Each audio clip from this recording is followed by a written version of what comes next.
മുണ്ടക്കയം പഞ്ചായത്തിലെ 21-ാം വാർഡ് പൈങ്ങന നഗർ ഭാഗത്ത് വഴിവിളക്കുകളുടെ അഭാവം. പ്രദേശം ഇരുട്ടിന്റെ പിടിയിലെന്ന ആക്ഷേപം. 40-ലധികം കുടുംബങ്ങൾ അധിവസിക്കുന്ന മേഖലയിലെ വഴിവിളക്കുകൾ മിഴിയണച്ചിട്ട് 6 മാസം പിന്നിട്ടു. അറ്റകുറ്റപ്പണികൾ നടത്തുവാൻ ബന്ധപ്പെട്ടവർ തയ്യാറാകുന്നില്ലെന്ന് പൈങ്ങന നഗർ റെസിഡൻസ് അസോസിയേഷൻ ഭാരവാഹികൾ കുറ്റപ്പെടുത്തി. ഇഴജന്തുക്കളുടെയും കാട്ടുപന്നി അടക്കമുള്ള ക്ഷുദ്രജീവികളുടെയും ശല്യം മേഖലയിൽ രൂക്ഷമാണ്. അതുകൊണ്ട് തന്നെ ഇവിടെ രാത്രികാലങ്ങളിൽ വഴിവിളക്കുകളുടെ അഭാവം വലിയ പ്രതിസന്ധിയാണ് സൃഷ്ടിക്കുന്നത്.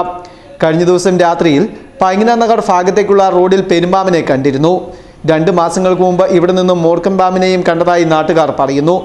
രാത്രികാലങ്ങളിൽ വഴിവിളക്കുകളുടെ അഭാവം കാൽനട യാത്രക്കാർക്കും വാഹനയാത്രക്കാർക്കും വലിയ ദുരിതമാണ് സമ്മാനിക്കുന്നത്. മഴക്കാലം ആകുന്നതോടെ രാത്രികാലങ്ങളിൽ മോഷ്ടാക്കളുടെയും സാമൂഹ്യവിരുദ്ധരുടെയും ശല്യം വർദ്ധിക്കുവാനും സാധ്യത ഏറെയാണ്. അടിയന്തരമായി മേഖലയിൽ വഴിവിളക്കുകൾ സ്ഥാപിച്ച് പ്രദേശത്തിന്റെ സുരക്ഷ ഉറപ്പാക്കണമെന്ന ആവശ്യമാണ് ശക്തമാക്കുന്നത്. ഇവിടുത്തെ പ്രശ്നം എന്നാൽ ലൈറ്റ് ഇല്ലാത്തതാണ് ഇവിടുത്തെ ഏറ്റവും വലിയ പ്രശ്നം. കാരണം എന്ന് വെച്ചാൽ ഒരു 6 മാസമായിട്ട് സ്ട്രീറ്റ് ലൈറ്റ് ഒന്നും വർക്ക് ചെയ്യുന്നില്ല.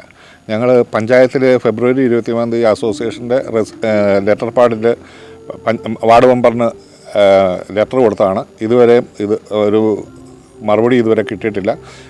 2 മാസം മുമ്പ് ഈ താഴേന്ന് ഒരു പെരുമ്പാമ്പിനെ പിടിച്ചു. ഈ ഞായറാഴ്ച ഒരു പെരുമ്പാമ്പിനെ കൂടെ പിടിച്ചു. അതിനിടയ്ക്ക് വയലിലെ ഡോക്ടറുടെ വീടിൻ്റെ സൈഡിലായിട്ട് ഒരു മൂർഖൻ പാമ്പിനെയും പിടിച്ചു. ഇത്രയും ബുദ്ധിമുട്ടുണ്ടാകുന്ന ഈ സാഹചര്യത്തിൽ രാത്രി ലൈറ്റ് ഇല്ലാതെ പിള്ളേരൊക്കെ ആണെങ്കിൽ സ്കൂൾ കുട്ടികളൊക്കെ ആണെങ്കിൽ ട്യൂഷന് പോയിച്ചു വരുന്നു. സന്ധ്യയാകുമ്പം പൈങ്ങന പള്ളിയിൽ തിരികെത്തിക്കാനായിട്ട് ആൾക്കാർ പോകുന്നവരുണ്ട്. അതുപോലെ തന്നെ ജോലി കഴിഞ്ഞ് വരുന്നവരുണ്ട്. ഇവർക്കൊക്കെ ബുദ്ധിമുട്ടുണ്ടാകുന്നുണ്ട്. അതുപോലെ തെരുവ് നായ്ക്കളുടെയും ശല്യം കൂടി വന്നു. ഇതെല്ലാം കാണിച്ച് ഈ കാണുന്ന ഇതിൻ്റെ കുഴൽക്കിണറിൻ്റെ കാര്യം വരെ ഞങ്ങൾ വാർഡ് മെമ്പറിനെ അറിയിച്ചു. ഇതുവരെ ഒരു മറുപടി കിട്ടിയിട്ടില്ല. ഞങ്ങൾക്ക് ഇതിനെന്തെങ്കിലും ഒരു പരിഹാരം കാണണമെന്നുള്ളതാണ് ഞങ്ങൾ ആഗ്രഹിക്കുന്നത്. അതേസമയം വഴിവിളക്കുകളുടെ അറ്റകുറ്റപ്പണികൾ നടത്തുന്ന കരാറുകാരുടെ കാലാവധി കഴിഞ്ഞതിനാൽ പെരുമാറ്റച്ചട്ടം നിലവിൽ ഉണ്ടായിരുന്നതിനാൽ പുതിയ കരാറുകാരനെ നിയമിക്കുന്നതിനുള്ള താമസമാണ് വഴിവിളക്കുകൾ പുനഃസ്ഥാപിക്കുന്നത് വൈകാൻ കാരണമെന്ന് വാർഡ് മെമ്പറും മുണ്ടക്കയം പഞ്ചായത്ത് പ്രസിഡന്റുമായ സൂസമ്മ മാത്യു അറിയിച്ചു. Festoon news, Mundakayam.